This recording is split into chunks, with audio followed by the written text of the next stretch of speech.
विष्णु का 8वां अवतार हिंदू पौराणिक कथाओं में से एक सबसे प्रसिद्ध देवता और बच्चों के पसंदीदा कृष्ण भगवान का जन्मदिन जन्माष्टमी के रूप में मनाया जाता है। जन्माष्टमी ही वो दिन था जब आधी रात में कारागार के सभी ताले टूट गए।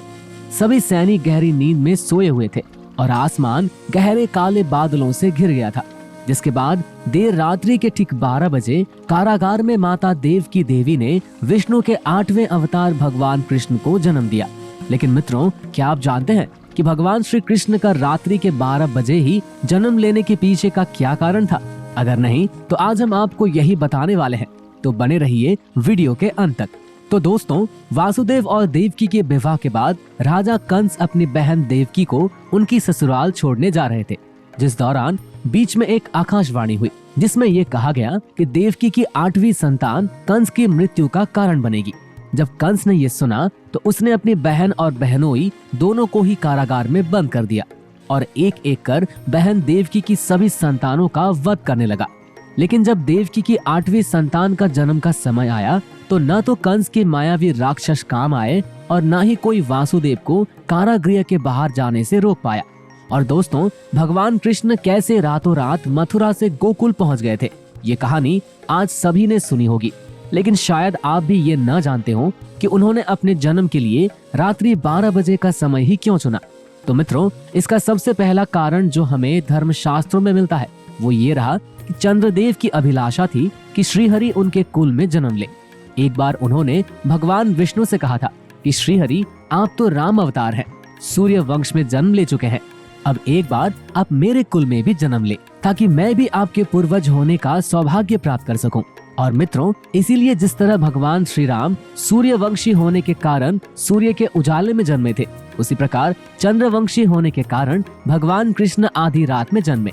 साथ ही बुध चंद्रदेव के पुत्र हैं, इसीलिए भगवान ने जन्म के लिए बुधवार का दिन चुना, जबकि रोहिणी चंद्रमा की पत्नी और एक नक्षत्र है और इसी वजह से भगवान कृष्ण ने रोहिणी नक्षत्र में जन्म लिया था।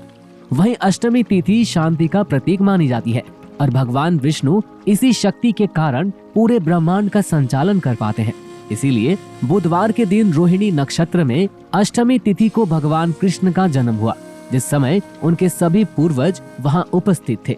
मित्रों, कहा जाता है कि जिस वक्त भगवान कृष्ण का जन्म हुआ था उस वक्त वातावरण में एक अलग ही शक्ति का संचार हुआ था। आकाश के सभी नक्षत्र, ग्रह और तारे शांत और सौम्य स्थिति में थे। हवाएं स्वच्छ और प्रसन्न थी। काले आकाश में तारे जगमगा रहे थे और आधी रात में तालाब में कमल के फूल खिलाए थे। यही नहीं, देवताओं ने आकाश से फूलों की वर्षा करवाई थी। कहने को तो ये आधी रात थी, लेकिन फिर भी उस समय पशु पक्षी खुशी से झूम रहे थे और जोर जोर से शोर मचा रहे थे। वहीं आसमान में चमक रही बिजली और वर्षा इतनी तेज थी कि मानो वो विष्णु अवतार का ही संदेश दे रही है।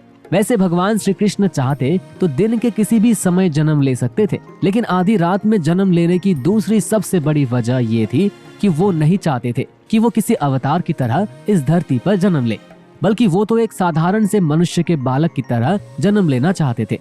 इसके अलावा उन्होंने आधी रात का समय इसलिए भी चुना क्योंकि आधी रात में कोई भी सैनिक जागा नहीं रहता, जिसकी वजह से ही उनके पिता वासुदेव बिना किसी मुश्किल के उन्हें गोकुल पहुंचा सके और फिर उन्हें गोकुल छोड़कर उन्हें वो कारागार वापस आ गए।